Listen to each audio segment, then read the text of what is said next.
Welcome to another episode of Stockport Grammar School Talks Sport. We've got an exciting guest today. We've got a guest who's had a journey through education in the educational setting, but he's gone through all the way to the professional football setting and shaping young people's lives and having massive impacts on people's lives. So welcome to Stockport Grammar School, Simon. How are you doing? Well, thank you very much for the invitation. It means an awful lot, and great to see you. And love some of the work you're doing, Danny. It looks like a place where there's a lot of buzz, there's a lot of atmosphere, and more importantly, there's a lot of passionate people like yourself. So thanks very much for the invite. Really appreciate it. No problem at all. So first question, we'll get straight into it, is what's your journey been, Simon, to get to where you are today at Derby County Football Club? Yeah, it's an interesting one because it's not too dissimilar from your own, to be honest with you. I mean, from the northeast originally, sort of, junior school, which was, and it's funny how sort of foundations grow. A junior school, which was just sport mad when I was a young kid. They had a swimming pool in a junior school, which in the 60s was unheard of, and teachers that were just really, really passionate about what they did, and it sort of just got in even from that young age. It just got me into sport. Obviously, went on to secondary school and played in the majority of teams, that kind of stuff, and really, really knew that I wanted to do something with sport. I'll be honest with you, at 17, 18, I wasn't sure what that looked like at that time. I just knew I needed to continue in sport. Wasn't really an academic particularly, but I had loads of enthusiasm, loads of passion. Went to PE college, and that's really where the sort of, the foundations of my journey began, because I remember in my first year doing teaching practice in a junior school, and I didn't want to teach junior, but I just straight away sort of giving something to the kids. I knew that this was it, and it was that classic light bulb moment, we all get. And obviously during that time, that's when you do all your badges and your coaching qualifications. But I was really excited to get out and sort of, practice what you preach. I was a frustrated sportsman because I was never really good enough at the elite level. I played county sports in sort of 4 or 5, the classic sort of jack of all trades, master of none, really. You know what I mean? And then sort of went out in the big bad world of teaching, and taught in 3 schools, very different schools, sort of inner cities. But then the last one was a comprehensive school just on the outskirts of Derby, which I absolutely loved. Fantastic school, fantastic staff, and lucky enough to get a few promotions there. And I stayed there for 25 years in that school. Did a bit of work while I was there. I got asked to do some work with Loughborough University on their PGCE program. So give me the opportunity to get around other schools and see how other schools and other teachers and, other people did things. Because, I want the best, I want the worst, but it was good to learn and sort of share practice with other people. Managed to also, during that time, was asked by Derbyshire Institute of Sport to sit on their gifted and talented athlete panel, whereby we awarded bursaries really for sort of, athletes to give them a bump up, which was fantastic again, because it would give me the sort of, the opportunity to see the elite sport at that level. I'd worked in schools and grassroots and coach clubs and, rugby clubs and football clubs and cricket clubs, all that kind of thing. But it hadn't been at the elite level. So that gave me the insight. And then it was a strange one, to be honest with you, because I was just starting to think, I need to do something else before I was 52, and I need to do something else before, the old retirement sort of comes on the scene. But I was in Ireland on a rugby tour, taking 3 teams out there, and it was a nightmare. We hadn't played a game because it absolutely chucked it down in Ireland. I'd had a horrific injury with a boy, young lad, and I'll never forget it, to be honest with you. Had to have his parents airlifted. He was airlifted to the hospital. Parents, one of them PE days, Danny, Yeah. And I got back to the youth hostel sort of late at night, and I had a phone call, and I didn't recognise the call anyway. I picked the phone up, and he's like, "That's Darren Wassley, Academy Manager at Derby County. Would you be interested?" And I slammed the phone down. I thought it was a wind-up. And then he rang back. He went, "Don't put the phone down. Don't put the phone down." Sort of, and the rest is history, as I said. So it was one funny one, because it took me a little bit of time to shake my comfort blanket off. I'd been sort of almost institutionalized into education, and then sort of got this, and I was very flattered, and I was quite surprised, to be honest with you. We knew each other, but didn't really know each other. Anyway, cut long story short, I took the plunge, and it's the best thing that's ever happened. I mean, I was 52 to get that opportunity at 52. I'm 60 now. It's just been a breath of fresh air, and it's like, it's given me a new life, to be honest with you. You know, it's been superb. It really, really has. So here I am in a Cat 1 academy, surrounded by great stuff. And the best thing I can say is every day I get into my car and then it doesn't feel as though I'm going to work. Yeah, You know? that's the dream. That's the Yeah. dream, isn't it? So No, yeah, no, happy days, really happy days. And listen, no, brilliant. I guess a lot of it, you know, and you're the same, I'm sure. A lot of it's down to a bit of luck. You know, you work hard and you do what you're doing, but obviously that, you know, I mean, it's a bit of a cliche, but Jack Nicklaus used to say, didn't he? So the harder I work, the luckier I got. And you know, I got this, and people, you could see people thinking, how's he managed to get this gig? And I used to pinching my forearms every night, black and blue, for the first 2 months. So here I am. No, brilliant. Good. And then in terms of that role as head of education at Derby, what does that involve? Yeah, I mean, it's multifaceted, really. I mean, primarily, look, the bottom line is I'm looking after a lot of lads who have a dream, and I'm looking after lads just like you're looking after, you know, boys and girls at your school, and you're making sure that I support them, you know, through all sorts of different ways, through academic qualifications, through lifestyle programs, lifestyle development. But most importantly, I'm providing somebody really, which I'm not on the grass with them anymore. You know, my days on the grass are over. But I'm trying to I'm trying to give them a voice, trying to give them an opportunity to when they are struggling, they can come and talk to me. And I guess, listen, the main part of my role as an education is that I've got to make sure that all the apprentices 16 to 18, I manage their education framework, and it looks like this. You know, they will all do. Most of them will do a BTEC, which is either a diploma or an extended diploma. I've got 2 lads doing A levels this year in Spanish and economics. So, you know, making sure that there's a progressive education pathway depending on what they got for their GCSEs, just like you would do as you were going into a sixth form. And so that's one part. They do what's called an apprenticeship standard now, which basically is a sort of an evidence log of their elite program. So they keep evidence, and you know, the thinking behind is that these boys become informed at the same time they are footballers. So listen, they're not all going to play professional football, but you know, come the day that they have to leave it, they've had an absolutely unbelievable experience with expert staff and fantastic facilities. So it'll give them something else later on in their life, you know. So you know what it's like: football, injury, retention, loss of form, loss of contracts. They need a dual career, and that's becoming a really, really big part of my role, to make sure that they have that dual career. Yeah. Obviously the schoolboys, and I know I think we communicated this a long time ago when you were in a previous school, is maintaining an academic sort of profile with the schoolboys to make sure that when they come out on a day release program, they're doing it, you know, for the right reasons. The school are happy with it, the boys are happy with it, the families are happy with it, and making sure that, you know, that they understand what it means, having them time management skills and all the rest of it. So it's fundamentally, you know, develop a really positive relationship with the lads, but also overseeing an education program, which is a key responsibility. Develop relations with families as well, you know, because I always think the better you know the boy and his circumstances and the family, the more impact you're going to have, to be honest with you. And then the last one, really, and I don't mean this in sort of, you know, any hierarchical sort of, but being a mentor for the other staff, you know. And I'm an old cod, you know, I'm 60, but there's a lot of young staff and young coaches that I'd like to think my skill set over sort of 30 years of teaching is going to be of value to somebody, and you know, be there for people, because I know what it was like when I was forging my career. I needed mentors around me, and hopefully, you know, that's a big part of what I do. Yeah, no, definitely. And then in terms, obviously, you're working with a lot of high performance coaches and people and players. And how would you describe what high performance is?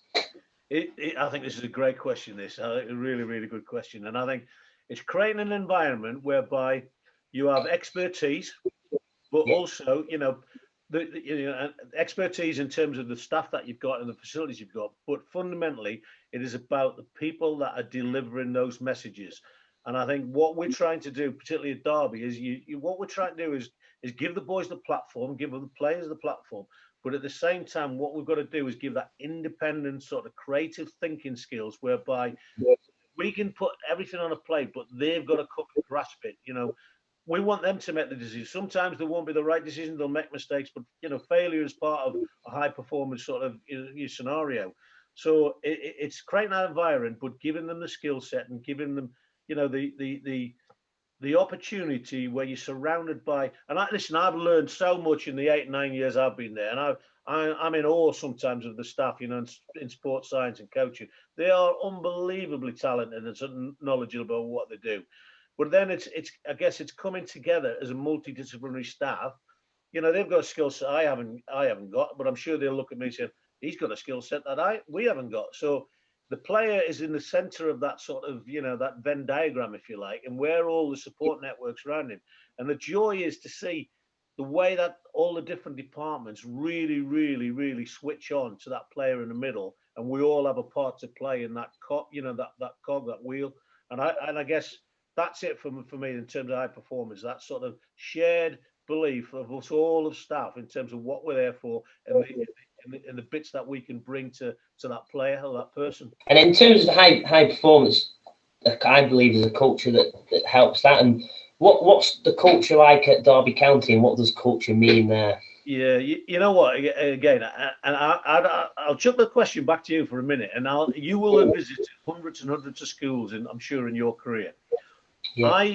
When you get to a school gate or a school reception area, within the first 2 minutes, you can pick up what that place is like, can't you?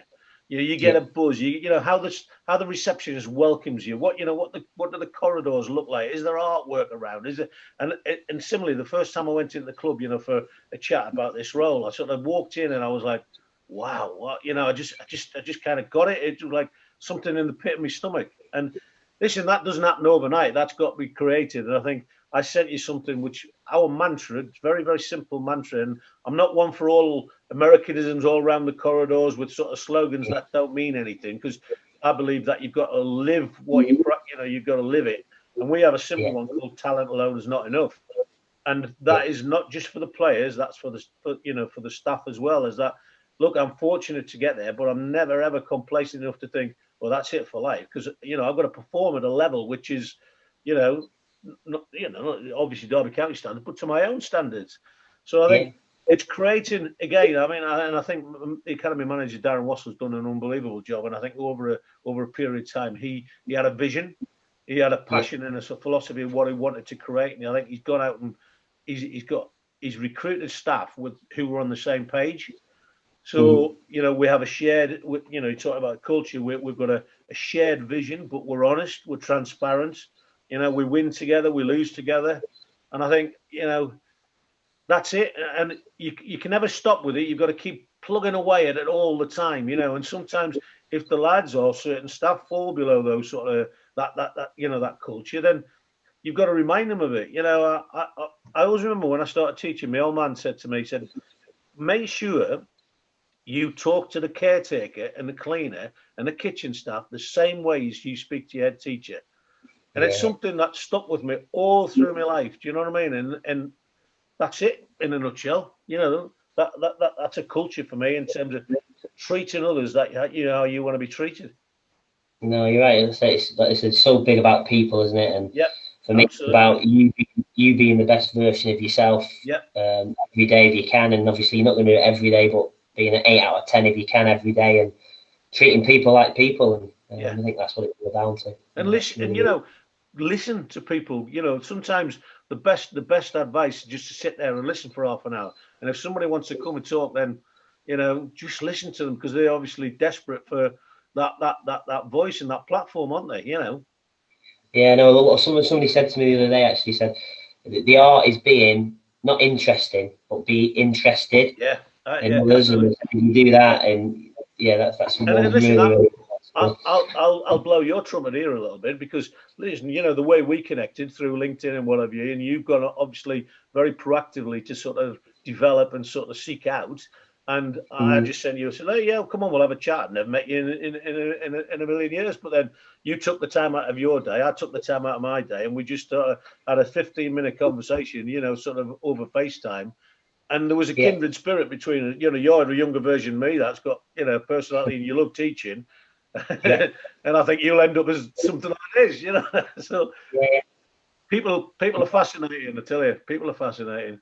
Oh, that's brilliant. And going on to another thing, obviously there's been highs and lows on athletes' journeys, and in your role, how do you help manage those athletes' lows?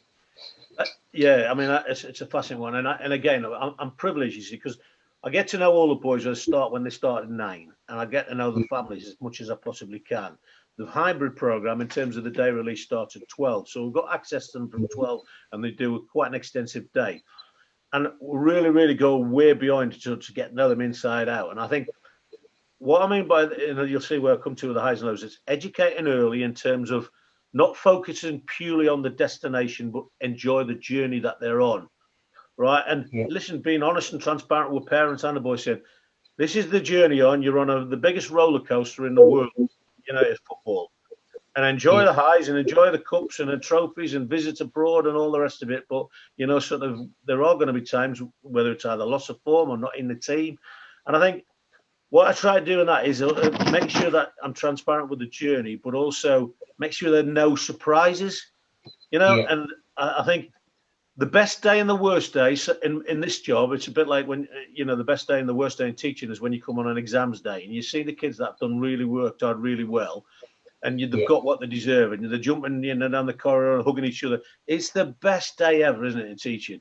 But then there's always one or two kids sitting in the corner crying their eyes out because they haven't got what they, and you feel for them, Well, the way it happens, in football is, and I sit on all the retain and release readings. So the best bit is when you're giving a kid a contract, that's either an apprenticeship or a professional contract, and the families are there and the prize punch. But then similarly, it's hard, when you're actually sort of sitting down with a young man and sort of saying, I'm sorry, there's nothing here for you.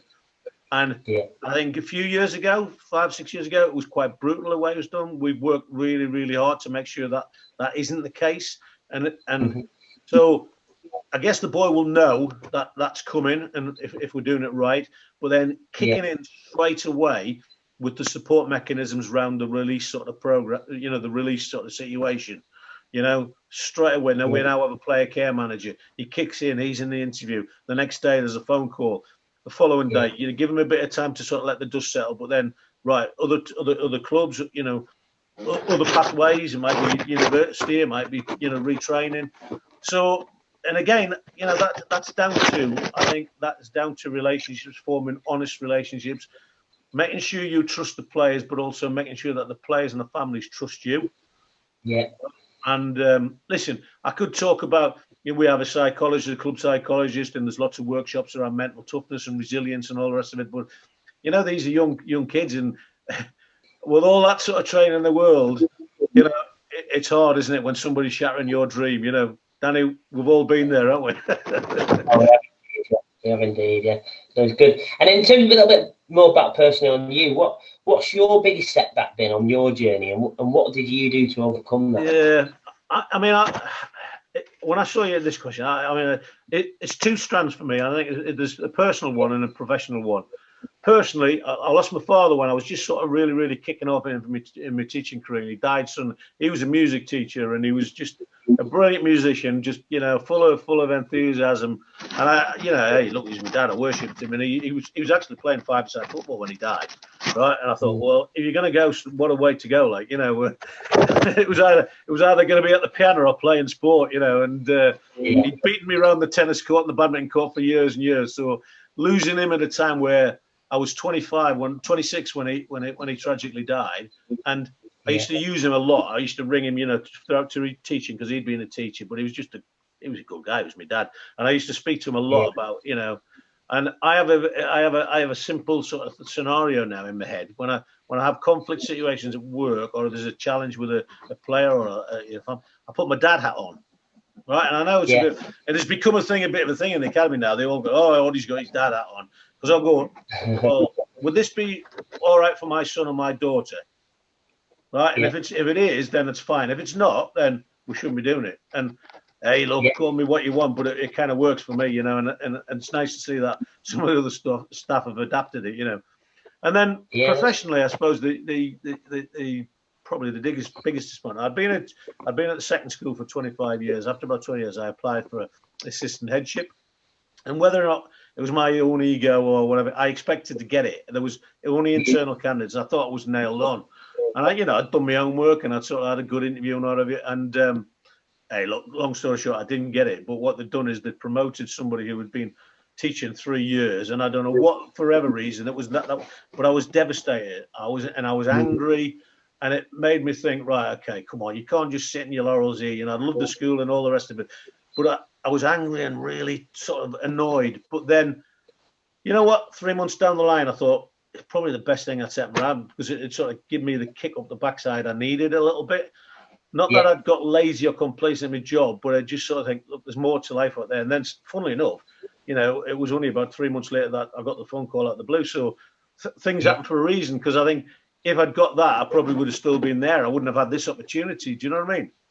Yeah, that's it. One door closes, one door opens. And so although it was a disappointment, and it was at the time, it gave me the drive to really move on and do something else. Yeah, that's good.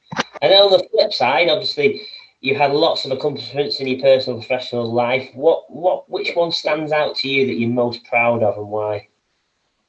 I've got 2 kids. They're a source of, I've been with pride when I see them.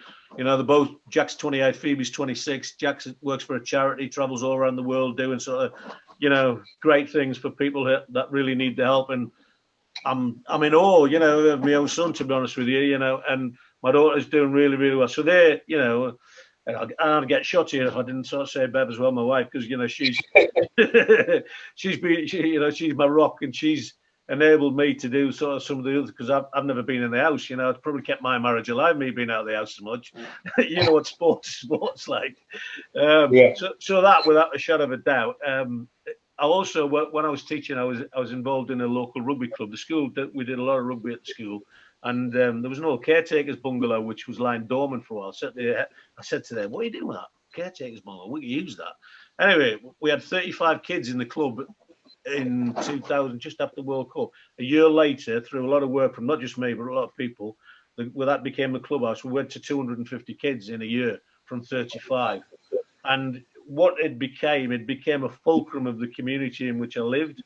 And, undoubtedly now, I've left teaching 9 years, but I see kids and families that were sort of part of that journey, which, I never have to buy a drink. It's great, so there's all. So that was a massive, massive accomplishment, without a doubt. And then sort of coming into Derby, 2 of the lads during this time, Mason Bennett was one in 2013, and then Max Bird last 2 years ago. We put an application, which is a mass part of that. They've become Apprentice of the Year for the whole of the Football League. And so that's 2 of them, during your tenure. Now, it's not just me. I was just the person that sort of put the report together. But being able to see them on a stage at that sort of, it brought, I'm a big softy, mate. It brought a tear to my eye and a lump in my throat, thinking in some way you might have had a little part of it. But no, unbelievable. And, every day, particularly at Derby now, it's great. You see the lads that you've worked with for 5-6 years, and when they get in that first team environment, wow, it's unbelievable. It's worth thousands of pounds. I'm never going to be a millionaire, but I'm much richer in other ways. And in terms of role models, have you had anyone who's stood out and influenced you in your life, and why? Yeah. Without doubt. Listen, I think if my father would have lived longer, he'll always will be a role model to me. But the second head I worked for, Harold Thomas, and you talked to me before about having trust and belief. I was the youngest head of department in the county, and I remember I'd only been at the school a year or so, and my head of department, who was a professional, he went to play professional rugby, and I didn't think I was ready for it at the time to apply. Anyway, I'll never forget the day of the interviews. These guys came in, and none of them got the job. The very next day, he pulled me in. He said, "Why didn't you apply for that job?" He said, "You're better than those candidates I interviewed yesterday. I'm going to give you the job for 6 months." And of course, he just gave me that belief, right? And he sort of gave me a bit of trust, and and to this day, I mean, he must be 80 odd now. This Harold Thomas. He sends me and Bev and Jack and Phoebe a letter and a Christmas card every Christmas describing what he's doing. I mean, I think it's just like, it's madness, that he's taken that personal investment in me and my family is just, well, it's very rare in this day and age. And he, I always said, you chop his arms off and he would, the school colour was green. He would have bled green blood, and to still think that he sort of, and I ring him, not loads, you know, sort of once a year, and it's as though I'd met him yesterday, and I'm thinking, 80-odd-year-old, you know, he sings in a choir, and he's an unbelievable human being, and a fantastic manager of people, and he's definitely a huge role model for me. What are your 3 non-negotiable behaviours that you'd expect from yourself and anybody else you come into contact with? Right, honesty, integrity. Right, be honest, and you know, integrity. I always say to the boys, is make sure that you do, you know, even when the cameras aren't on you, when there's nobody watching, make sure you do the right thing. Right, so honesty, integrity, are huge ones for me. Right, is and I will give them everything of me, as long as, you know, they're upfront and honest and integral. Punctuality, I'm a big one for punctuality. And I say to the boys, if we've got a meeting at 10, if you're there at 5:02, you're 5 minutes late. You know, so and I don't know if that's us all PE guys or whatever, but you know, it's huge for me. And what it shows is, I think it just shows a bit of respect, and you know, so that's a massive one. And then, I mean, it's a bit like what I said before about you know, speaking to the caretaker the same way with the head teacher. I think having that mutual respect. I think you know, that's a massive one for me. So they're the things, you know, treating others how you want to be treated yourself, punctuality, and that honest, and I've said 4 there, I know, but honesty and integrity, huge. If you could go back to school, Simon, maybe at Stockport Grammar School as a 12-year-old boy, what advice would you give yourself, knowing what you know now? Yeah, be honest to yourself. Be honest to yourself, and you know, I use a poem, and the lads battered me when I first used it, but they kind of get it now. It's a poem by Dale Wimbrough called "The Man in the Glass." I don't know if you've ever read it. If you not, have a look at it. "The Man in the Glass" by Dale Wimbrough, and basically what it talks about is cheating yourself. You know, if you don't put a shift in. And this has got nothing to do with football. It's about, you know, life in general. At the end of the week, look at the mirror and just sort of say, right, have I done what I could? So I could talk about smart targets and all that, and the kids will go, yeah. But look at yourself in the mirror every day, right, and check yourself, and have that kind of self-reflection. I've done a bit of work over the summer with Joe Thompson. You know, the cancer sufferer who used to play for Rochdale. He's become a bit of an inspiration to me. And he talks about, he said, there's a lot of people who have public success but private failure. And I thought, wow, I like that. I know exactly what it means. Yeah, we put on this bravado, and, you know, particularly with social media, it's massive, isn't it? You know, so being honest to yourself, and just The Man in the Glass, Dale Wimbrough, love it.